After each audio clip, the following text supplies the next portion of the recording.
I saved for 3 months to buy that ring, and the moment Maya saw it, the first thing she said was, "If my ex were here, he would have bought me a diamond ring." I stood there holding the box, watching her examine it like she was grading a term paper, and something inside me just cracked. Let me back up, because this didn't start with the ring. It started way before that, probably around the time I realized I was dating two people even though only one of them was actually in the room. I'm Ethan, 26, working IT support at a mid-sized company in Denver, and for 4 years I thought I had found the one. Maya was everything I wanted: smart, funny, gorgeous, and for the first 2 years, things were perfect. We moved in together after year 2, got a decent apartment near downtown, split bills 50-50, talked about future plans like normal couples do. But somewhere around year 3, a ghost moved in with us, and his name was Lucas.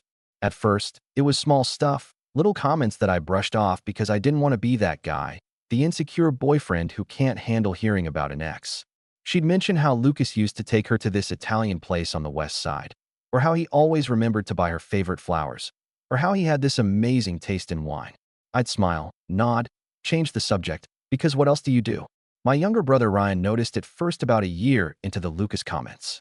We were grabbing beers one night at our usual spot, and I was telling him about our anniversary dinner plans when I accidentally mentioned that Maya had suggested the restaurant because Lucas used to take her there. Ryan put his beer down and looked at me like I'd just told him I was thinking about getting a face tattoo. "Dude, that's weird," he said, and I remember laughing it off, saying it wasn't a big deal, that she was just being nostalgic.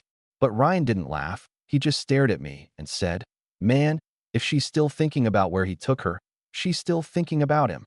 I told him he was overreacting, but the seed was planted. After that conversation, I started noticing more. It wasn't just restaurants anymore, it was everything. Lucas bought her jewelry from Tiffany's. Lucas had a better car. Lucas knew how to dress for fancy events. Lucas this, Lucas that. Like the guy was some kind of perfect human being who never made mistakes. I asked her once, trying to keep it light, why they broke up if he was so amazing, and she got this distant look in her eyes and said they wanted different things at the time. Different things at the time, not different things, period, and that distinction kept me awake more nights than I want to admit. But I loved her, and love makes you stupid sometimes, so I decided to prove that I could be just as good, maybe even better. I started planning the proposal 6 months before I actually bought the ring. I wanted everything to be perfect, not Lucas perfect, but Ethan perfect, something that came from me and meant something real. I researched rings for weeks, reading articles about cut and clarity and all that stuff I never thought I'd care about. I picked a white gold band with a round sapphire, not huge but not tiny either, something elegant that matched her style. The jeweler told me it was a beautiful choice, and I believed him because I had put thought into every detail. 3 months of saving, eating lunch from home instead of going out, skipping the weekend trips with Ryan, putting every spare dollar into that ring fund. When I finally bought it, I felt this surge of pride, like I had accomplished something real, something that would show Maya exactly how much she meant to me. I hid the box in my sock drawer, classic move I know, but I figured she'd never look there. I was planning to propose on her birthday, which was still 2 weeks away, had the whole thing mapped out, dinner at her favorite place, not the one Lucas took her to, then a walk through the park where we had our first date, down on one knee under the gazebo where we had our first kiss. It was going to be perfect. Then she found it. I came home from work on a Friday afternoon and walked into the bedroom to find Maya sitting on the bed with the box open in her hands. My heart stopped, not in a good way, but in that way where your brain is screaming at you that something is about to go very wrong. She looked up at me, and I expected tears, excitement, joy, something positive, but her face was neutral, almost analytical. She held the ring up to the light, tilted it back and forth, examining it the way you'd examine a used car you're not sure about buying. "You were going to propose," she said, and I nodded, trying to smile, trying to salvage the surprise. "I wanted it to be special," I said, walking over to sit next to her. She didn't smile back, she just kept looking at the ring, and then she said it, the sentence that ended everything even though it took me a few more hours to realize it. "If my ex were here, he would have bought me a diamond ring. Not thank you. Not I love you. Not yes I'll marry you. Just a direct comparison to a man who hadn't been in her life for 5 years, but apparently still lived rent-free in her head. I felt like I'd been punched in the stomach. The air just left my lungs, and I couldn't find words. She kept talking, saying something about how Lucas had great taste and how he always knew what women wanted, and I just sat there staring at the carpet, watching my future dissolve in real time. The ring was white gold with a sapphire. I had specifically chosen sapphire because it was her birthstone, because I wanted it to be personal and meaningful. But apparently personal and meaningful didn't matter if it wasn't what Lucas would have done. I didn't yell, didn't argue, didn't defend my choice. I just reached over, closed the box, took it from her hands, and stood up. She looked confused, started to say something, but I was already walking out of the bedroom, grabbing my keys from the kitchen counter, heading for the door. "Where are you going?" she called after me, and I stopped with my hand on the doorknob, turned back to look at her standing in the hallway, and said the only thing that made sense in that moment: to return it. The drive to the jewelry store felt like it took hours, even though it was only 15 minutes, and the whole time I kept replaying that sentence in my head. If my ex were here, if my ex were here, if my ex were here, like a broken record I couldn't turn off. I returned the ring the next morning, walked into that same jewelry store where I'd spent hours picking out the perfect piece, and the guy behind the counter immediately recognized me. He looked confused, asked if something was wrong with the ring, and I just shook my head and said I didn't need it anymore. The store policy was no full refunds on custom orders, only store credit or a partial cash return, and I took the cash even though it was 30% less than what I paid. Walking out of there with a check in my pocket instead of a ring box felt like signing divorce papers for a marriage that never happened. I sat in my car for 20 minutes just staring at the steering wheel, trying to figure out what I was supposed to do next, and that's when my phone started blowing up. Maya had called 4 times, left 3 voicemails, sent a dozen texts, all variations of the same panic. "Where did you go? Why aren't you answering? We need to talk." I didn't respond. I drove to Ryan's place instead, walked in without knocking because that's what brothers do, and found him eating cereal in front of the TV. He took one look at my face and turned off the TV. "You returned it," he said, and I nodded, sitting down on his couch like all the energy had just drained out of my body. Ryan didn't say "I told you so," which I appreciated. He just listened while I told him everything. The way she examined the ring, the comparison to Lucas, the cold analytical look on her face like she was disappointed in a purchase she didn't even make. "So what now?" Ryan asked, and I realized I didn't have an answer because for 4 years every plan I made included Maya, and now I had to figure out what Ethan without Maya even looked like. I stayed at Ryan's that whole day, ignored my phone, ordered pizza, and tried to pretend my life wasn't falling apart. But I knew I couldn't hide forever, so that evening I drove back to our apartment. Walked in, and found Maya sitting on the couch waiting for me. Her eyes were red, she'd been crying, and part of me felt guilty until I remembered why I left in the first place. She stood up the moment she saw me, started talking fast, asking why I returned the ring, saying she didn't understand what happened, that she was just being honest about her feelings. "That's the problem," I said, and it was the first time I'd raised my voice at her in 4 years. "You were being honest, and your honesty told me that no matter what I do, it'll never be good enough because I'm not Lucas." She tried to argue, said I was overreacting, that she loved me, that the ring was beautiful, but I stopped her. "Maya, you didn't say the ring was beautiful yesterday. You said Lucas would have bought a diamond." I told her, and I watched her face change as she realized I was right. We talked for 2 hours that night, and it wasn't a conversation, it was an excavation, digging up every buried resentment I'd been ignoring for the past year. I told her about every time she mentioned Lucas, every comparison, every nostalgic story that made me feel like I was competing in a race I didn't even know I'd entered. She cried, said she didn't realize she was doing it, promised she'd stop, even said she'd block Lucas on everything if that's what I needed. But here's the thing about promises made in desperation. They don't mean anything because they're not coming from a place of understanding. They're coming from a place of fear. Fear of losing what you have, not love for what you have. And I'd spent enough time being someone's second choice. "I can't do this anymore," I said finally, and her face went pale. "What do you mean?" she asked, but she knew. I could see in her eyes that she knew. "I mean, I can't spend the rest of my life wondering if I'm enough, if this gesture is good enough, if this gift measures up, if this moment would have been better if Lucas was here instead of me." I told her. I started packing that night, just grabbed a duffel bag and threw in enough clothes for a week, told her I'd come back for the rest of my stuff later. She followed me around the apartment, crying, begging me to stay, saying we could work it out, that she'd change, that she'd never mention Lucas again. "It's not about Lucas," I said, stopping in the hallway to look at her. "It's about the fact that when you saw that ring, when you saw me trying to give you forever, your first thought was about someone else." I could see the realization hit her, The understanding that this wasn't about one comment. It was about a pattern, a fundamental truth she'd been ignoring and I'd been tolerating. I left her the apartment, told her I'd keep paying my half of the rent until the lease was up in 3 months, that I'd make sure she was okay financially because that's the kind of person I am, but I couldn't stay there anymore.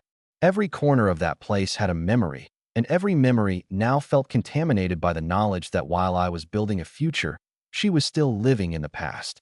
I drove back to Ryan's place that night with my duffel bag and a hollow feeling in my chest, and my brother opened the door, saw my face, and just stepped aside to let me in. "Guest room's yours as long as you need it," he said, and I nodded, too tired to even say thank you. I lay in Ryan's guest bed that night staring at the ceiling, and all I could think about was that moment when Maya held up the ring, the moment when I saw disappointment instead of joy, and I knew I'd made the right choice. Love shouldn't feel like an audition, like you're constantly performing for approval, and I'd been performing for a year without even realizing it. My phone buzzed around midnight, another text from Maya, this one longer than the others. "I'm so sorry, I didn't mean it, please come home. I love you, we can fix this." But some things aren't fixable, some things are just fundamentally broken, and no amount of apologies can change the fact that when given the choice between appreciating what she had and longing for what she lost, she chose longing every single time. I turned off my phone completely, rolled over, and for the first time in months, I slept through the night without waking up anxious. I turned my phone back on 3 days later, and the first message I saw was from Maya. She said I threw away 4 years over one comment. And I remember staring at that text thinking how someone could live through the same relationship and come away with a completely different understanding of what went wrong. It wasn't one comment, it was 1,000 small cuts over the course of a year, but she couldn't see that because she was too busy romanticizing a past that probably wasn't even as perfect as she remembered. I blocked her number that day, not out of anger but out of necessity, because every text was an attempt to rewrite history, to minimize what happened, to make me feel like I was the unreasonable one for having standards. The calls didn't stop though, they just came from different numbers, her sister, her mom, even a couple of her friends, all with variations of the same message about how I was breaking her heart and how relationships require forgiveness and compromise. I didn't respond to any of them except one, Sophie, Maya's best friend since college, who called me a week after the breakup. "I need to know what actually happened," Sophie said, and I could tell from her voice that she'd only heard Maya's version. So I told her everything. The Lucas comments, the ring reaction, the constant comparisons, all of it. There was a long silence on the other end, and then Sophie said something I didn't expect. "I told her this would happen," she said quietly. "I told her 2 years ago that she needed to let Lucas go, that she was going to lose you if she kept living in the past, but she didn't listen." That conversation confirmed what I already knew, that this wasn't in my head, that other people saw it too, and that Maya had been warned by someone who loved her and still chose to ignore it. Sophie apologized for not speaking up sooner, said she thought it would get better, and we hung up with an understanding that some friendships don't survive breakups even when both people are good people. The harassment ramped up after that, messages from numbers I didn't recognize, people I'd never met telling me I was cruel, that I gave up too easily, that Maya was devastated and it was my fault. I responded once, just once, to a message that came from one of her coworkers' phones. "Tell Maya to call Lucas." I wrote back, and then I changed my number entirely because I was done being the villain in a story where I was actually the one who got hurt. 2 weeks after I changed my number, Ryan showed me something on his phone, a screenshot someone had sent him of Maya's Instagram story. She'd posted a long caption about knowing your worth and not settling for people who don't appreciate you, with a photo of herself looking sad but beautiful in that performative way people do when they want sympathy online. The irony wasn't lost on me. The person who didn't appreciate what she had was giving advice about worth, but I didn't say anything, just handed Ryan his phone back and went back to eating my dinner. What Maya didn't post about was what Ryan heard through mutual friends, that she'd actually reached out to Lucas, sent him a long message about how she'd been thinking about him, how she wondered if they made a mistake ending things, basically everything she should have been feeling guilty about. Lucas, according to the story that made its way back to us, was engaged to someone else now, had been for 6 months, and he responded to Maya with a polite but firm message saying he was happy in his life and wished her well. She apparently had a complete breakdown after that, called in sick to work for 3 days, stopped posting on social media, the whole dramatic collapse you'd expect from someone who just realized the fantasy they'd been chasing for 5 years didn't actually exist anymore. I didn't feel good hearing about it. I'm not that petty, But I didn't feel bad either. I felt vindicated, like the universe had finally confirmed what I'd been saying all along. I stayed with Ryan for a month before I found my own place, a smaller apartment across town, one bedroom with decent light and no memories attached to it.